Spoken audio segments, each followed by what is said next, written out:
Hi there. So let me do a show of hands. Who here is familiar with X risk, existential risk, general interest? Okay, one. Anybody else? Okay, two. Anybody else interested in X risk of synthetic biology? No. Okay. So just to give you some context, Anders, um, he used to work in FHI, Future Humanities Institute. This was literally a very fun conversation that ended up in us writing the whole thing up. And I just updated it, given a bunch of changes that has happened. So mostly cryptography is like a thing that you can use to solve a bunch of problems.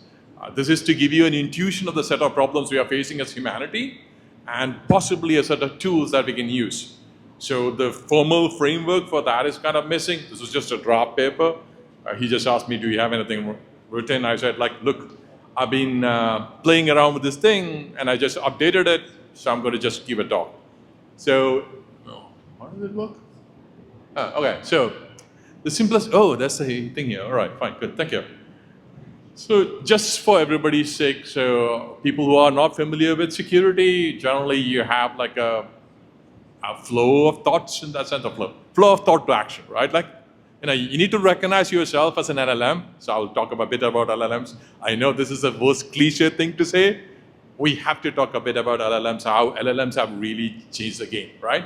I'm going to bring two sets of risks together. One is a cyber risk, the other one is a bio risk. Bio risk essentially is like given an arbitrary sequence, think of it as a computer science sequence in that sense. You have a machine that can actually translate that into real world. And that could be pretty interesting. Could be a virus, it could be bacteria, or it could be a plasmid, right? Does it make sense? So imagine you just have a string, you have a machine, you somehow authenticate yourself to the machine, and you just send the sequence. At the end of the whole process, you have something on the other end, okay? Right. Oh shit, this is the wrong way around. Okay, just ignore this bit. Right, so shall I just go to what the real problem is and kind of give you an intuition of the tooling and then work backwards? Okay, let me do that. That's the best thing to do. Right, okay, this is, okay, so ideally I can start with here, right? Like all the tooling we have, right? Okay, let me describe what's the biggest problem, right? The highest risk problem is the following. You have humans, you have LLMs, you have devices, okay? So what can literally happen is like, if you think about normally LLMs don't have the ability to interact with the physical world. Does that make sense to you? So imagine an LLM has the ability to have access to a sequencer. Okay? Does that make sense to you? So in the database of LLMs, there's this construct called information hazards. Information hazard is the fact that you know a particular piece of information could increase the risk to humanity, right? So imagine the LLM has access to the sequence of a very virulent strain, or it cooked up a very virulent strain, okay? What is it that we as humanity want to have, right? We should be able to understand this is what is happening. We also should have the ability to understand that this sequence is not going to be printed out by this sequencer, okay? This is essentially the highest order risk we as humans have from a very smart LLM taking full control of a sequencer. This wasn't our original paper. This happened later. Like we were just looking at how we could combine security of synthetic biology and cyber risk and how we could bypass Homeland Security's security protocol. So Homeland Security actually has a set of guidance to give people who work on synthetic biology to secure things, right? Because that's a risk to humanity in general, right? So this is just an extension of that, just a thought experiment, right? And I'm describing how we could actually have a set of tools that we normally know. I know pretty much all of them has been mentioned here by somebody before me, right? Everybody has talked about ZK, everybody has talked about FHEs, everybody has talked about it. I don't think I see MPC on anybody's slide today, okay? But all the rest we have seen, right? So in total, you actually have like 4 sets of tooling in that sense. You have ZKs, so you can actually prove to anybody that whatever you have is true and valid. without the other person opening it and seeing it.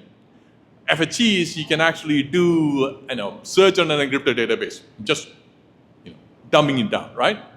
MPCs is like you can have a bunch of parties working together, but none of the one parties at any point in time has all the information to do what they need to do in that sense, right? And obviously T is, because like, when everything else we don't want to do, take a T and we do it, right? So you can think of all the different risks that you can actually have. You can have a combination of each of them, and you would actually have different security risks and different security trade-offs.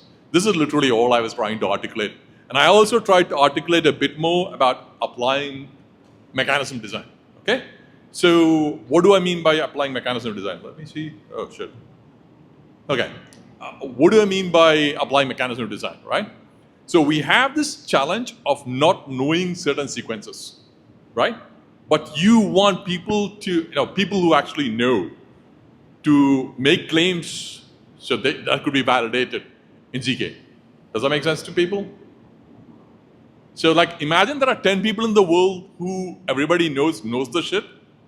And we have this question, but they are not going to tell us whether, what the answer is. The only thing we will have is they will tell a yes or a no. Can we use this as a mechanism to reduce the risk for humanity from a combination of LLMs and a bunch of sequences which are synthetic biology, right? This is literally my thought experiment was. And I was kind of describing how you could, do this. And I kind of look at different threats. How can you actually prevent dual-use research exploitation? How can you prevent lab automation hijacking, right? This is a huge risk. Like if somebody, as a human or an LLM, hijacks a lab and does what they do, right? We all know what happened with COVID, right? COVID was a very mild virus. So just use your imagination and see where we will end up, right? And then there's this question of blacklist evasion. So blacklist evasion is like, there are a whole bunch of very virulent strains that are kept in very high biosecurity. So we can actually have vaccines if we need to, okay? And those sequences are not publicly visible for anybody. But at the same time, if you find something, right, and you want to check whether what you found is a virulent strain they already have there, how do you do that, okay? And also the other way around. Imagine you randomly create a sequence and you want to make sure this is not one of the virulent ones. How do you do that? So I was just combining, novel tools, ZKs and cryptoeconomic mechanisms to just propose this. And similarly, one of the last things I want to say is like, if you have a research database and you really want to fuck it, sabotage it, right? So how could you actually make it very expensive for people? Yep, that's kind of all the whole talk is. I'll publish a bigger, full version of it at some point in time. If anybody's interested, ping me, and I'm very happy to articulate all of this in great detail. Thank you. Do you have any questions? Okay. Just like that, very small, like the expecting on a very small level, right now the biggest threat with what we have in terms of LLMs, I think it's also truth problems. Oh yeah. Let's say if you didn't have the rule and if you trust the LLM, you would have no idea if the LLM is right or wrong, right? I use things all the time, we need some information whatever it wants. Yep. So I think the first and the biggest problem that we can use all of these tools that you have to figure out, say that an LLM is right or wrong. That's verifiable compute, right? Yeah. That's what I'm working on. That's the first slide I had a logo there. That's what I'm working on. This is just my spare time activity. So it's like, for me, I'm a lot interested in X-Risk. So Anders is one of the people. If you Google him, you will see a lot of the papers written by him.